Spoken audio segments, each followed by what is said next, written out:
Welcome. Before we go anywhere tonight, let's just take a moment here together. Wherever you're lying right now, let yourself settle a little deeper into the mattress.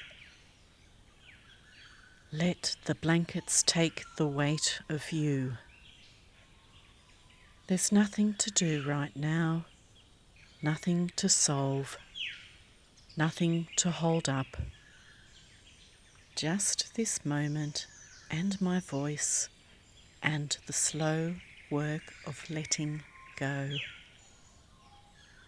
Take a breath in through your nose and let it out slowly through your mouth like you're fogging up a cold window. One more, in and out, long and slow, like the air itself is tired and doesn't want to hurry. Good. Now, in your mind, I want you to picture a river. Not a wild one, a slow one, a quiet one, moving through the bush at its own gentle pace. The kind of river that isn't going anywhere in a hurry because it doesn't need to be.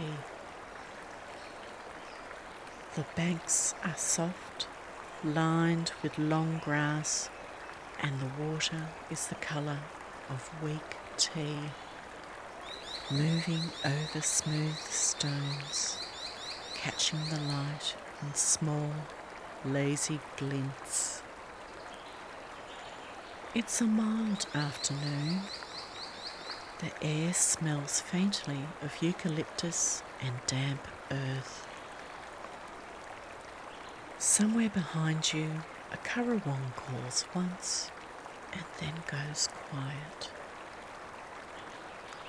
Above the river, a gum tree leans out over the water and its leaves are drifting down, one at a time, settling on the surface, spinning slowly, then floating off downstream. You reach up and you take one leaf from the tree. It's cool and smooth in your hand, long and narrow, the way eucalyptus leaves are. Now, whatever is sitting heavy in you tonight, whatever worry followed you to bed, whatever thought keeps circling, I want you to imagine placing it onto that leaf. It doesn't need a lot of words, just enough. Maybe it's a single sentence. Maybe it's just a feeling, a colour, a weight.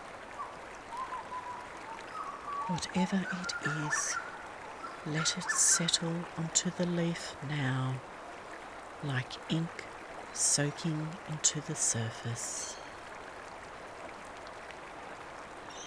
If there's more than one thing on your mind, that's all right.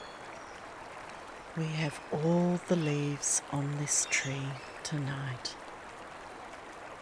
Take another one if you need to, and another. There's no rush and there's no limit. When you're ready, kneel down at the edge of the water and gently lower the leaf onto the surface of the river. Feel it leave your fingers. Watch it sit there for just a second, rocking slightly, finding its balance.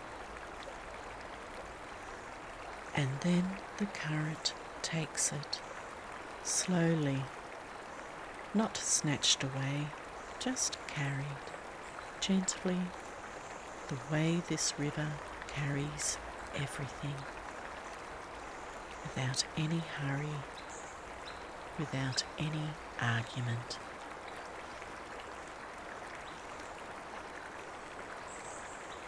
Watch it drift past the reeds, past a smooth grey rock breaking the surface, further out towards the bend where the river disappears behind the trees. You don't need to follow it there. That's the water's job now, not yours. If another worry rises up, let it have its own leaf. Place it gently on the surface and let it go the same way. There's no wrong way to do this. The river has carried heavier things than your thoughts tonight, and it will carry these too. Notice how your shoulders have dropped, just slightly, without you telling them to. Notice your breathing has slowed on its own, the way it does when something in you finally believes it's safe to rest. The river keeps moving, patient and unhurried, the way it has for longer than anyone can remember, and will for long after tonight. It doesn't need you to manage it. It never did. Just let it flow. Good. Now, still floating in that same soft, easy quiet, let's go a little further into the night.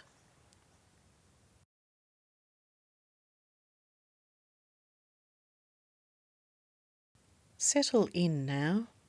Let your shoulders drop away from your ears. Let your hands go loose and heavy.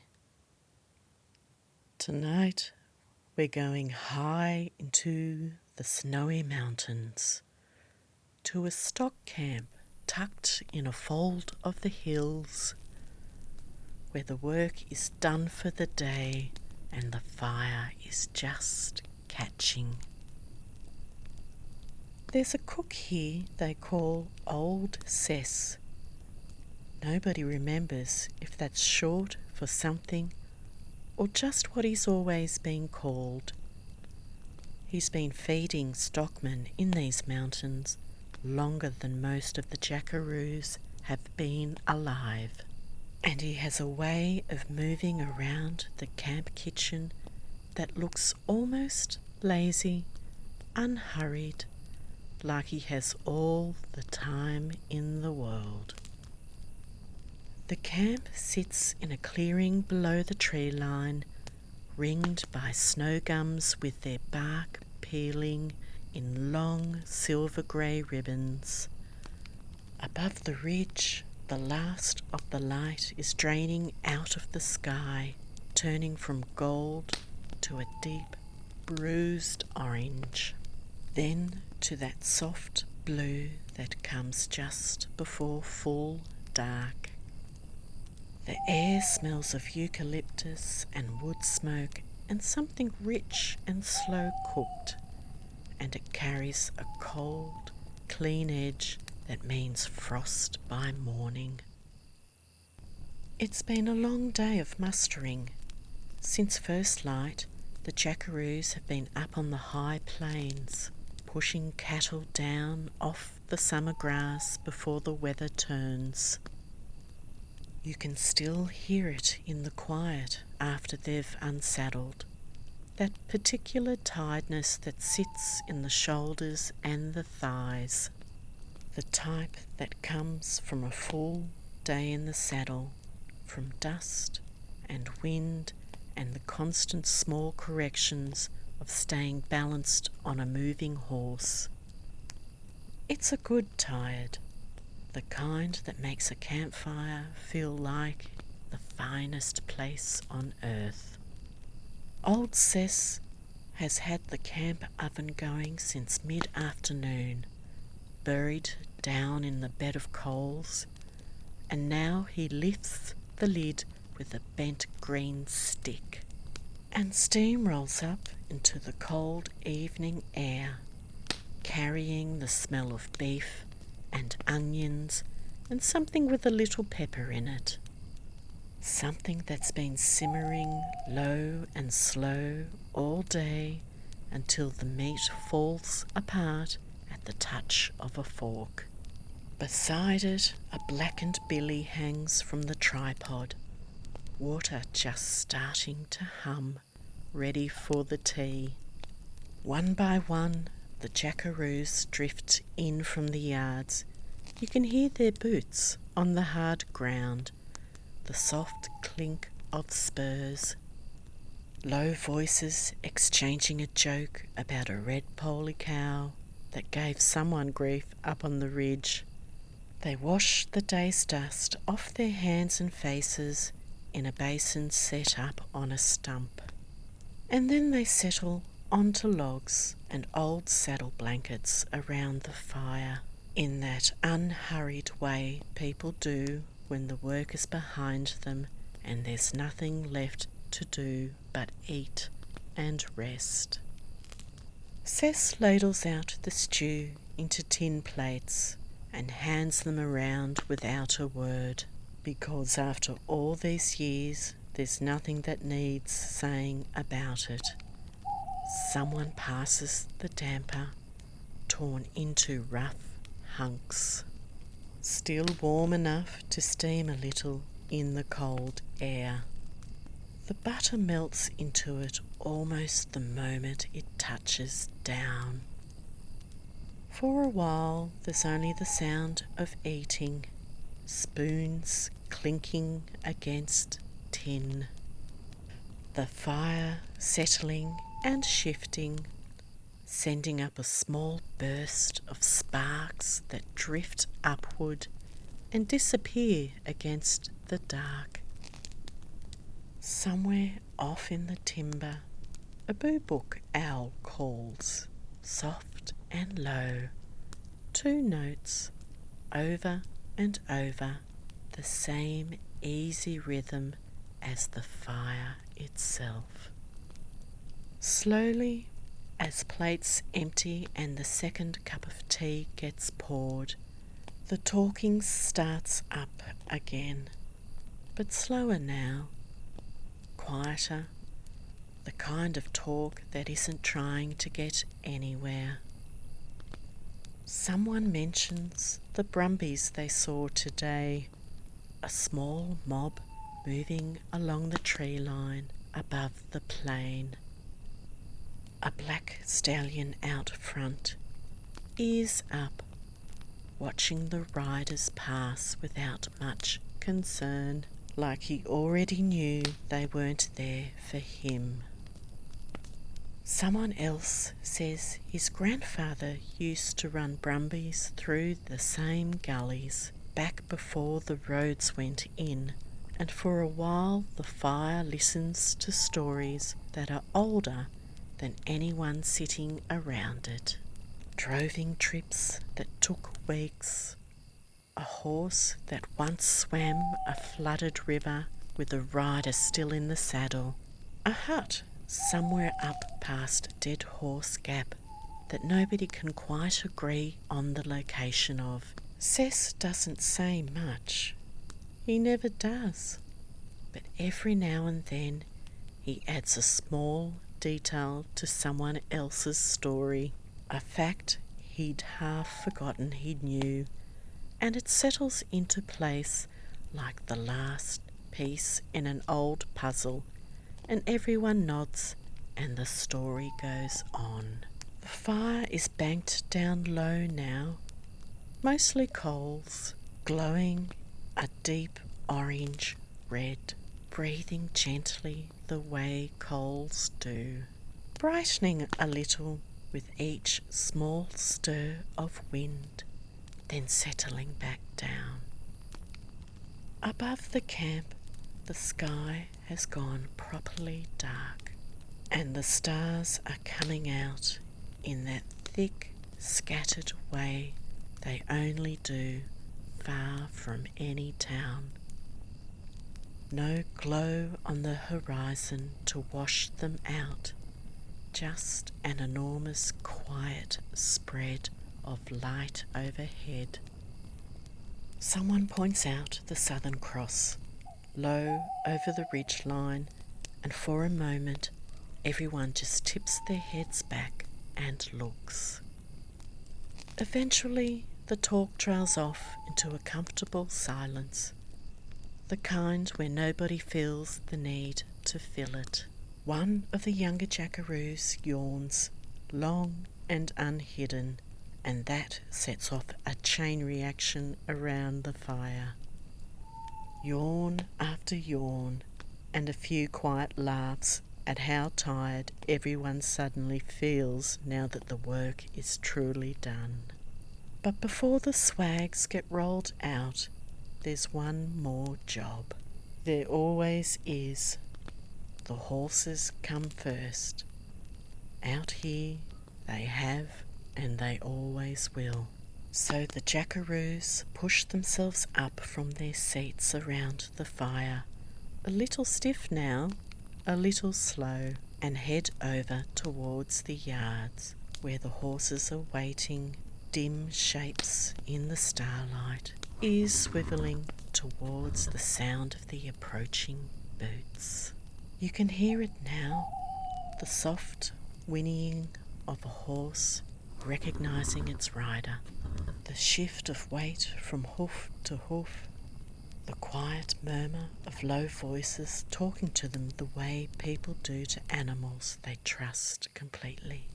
Each horse gets checked over, unhurried hands running down a foreleg, checking for heat, checking for swelling, feeling along a girth line for any rub the saddle might have left. A stockman's hands know a horse's legs the way a mother knows a child's face. Every small change noticed at once. The water trough gets checked and topped up from the tank. The sound of water pouring cool and steady into the dark. Someone forks out fresh hay along the rail, and the horses drift over to it unhurried. The sound of contented chewing blending in with the wind moving through the snow gums. A rug goes over the old grey mare who feels the cold more than the others these days.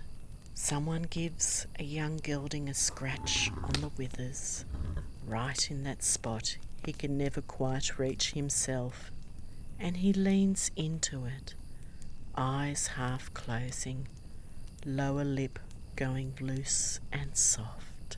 Out at the edge of the firelight's reach, where the yards give way to open grass, there's a stillness that says the Brumbies are close tonight too. Somewhere just past where the eye can find them, standing quiet in the dark, keeping their own kind of watch over this same stretch of mountain. Maybe you can just make out the shape of one, a darker shadow among the shadows, still, unbothered, simply there. Satisfied that every horse is fed, watered and settled for the night, the Jackeroos head back to the camp. The fire has burned down to almost nothing now, just a low red glow, enough to see by, not enough to need feeding. Cess banks the coals with a practised shovel of ash, ready to wake again in the morning with barely a breath of encouragement. One by one, swags get rolled out under the stars, canvas rustling, boots pulled off, hats set down carefully within reach. The cold settles in properly now, but everyone is warm inside their swags, full from dinner, tired in that deep, satisfied way, listening to the small sounds of the mountain settling in for the night around them. The horses shifting quietly at the rail, the last murmur of the coals, the wind easing through the timber, softer now, slower, like it is getting ready to rest. Somewhere close by, a horse lets out one long, slow breath and lies down against the cold with a soft thump, and everything goes quiet. The stars keep their turning overhead, patient, endless. The same stars that watched over this mountain long before anyone built a yard or lit a fire here, and will watch over it long after. Down in the timber, a boo-book owl calls once more, softly now, further away. And here, in this high, quiet fold of the snowy mountains, with the fire gone to embers, and the horses settled, and the Brumbies standing watch somewhere out in the dark, everyone sleeps. You can sleep too now. Good night.